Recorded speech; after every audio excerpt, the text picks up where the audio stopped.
Sebuah rekaman yang diunggah di Telegram pada Sabtu 27 Mei 2025 memperlihatkan momen ketika pasukan Chechnya yang tergabung dalam operasi militer Rusia menemukan sebuah benteng tersembunyi milik tentara Ukraina di wilayah Sumy.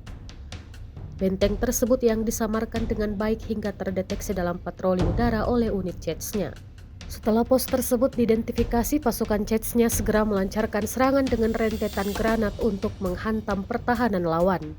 Serangan tersebut diperkuat oleh drone bersenjata yang menghantam posisi benteng secara akurat dari udara, menghancurkan titik pertahanan dan memaksa pasukan Ukraina meninggalkan posisinya.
Download Tribun X sekarang, menghadirkan lokal menjadi Indonesia.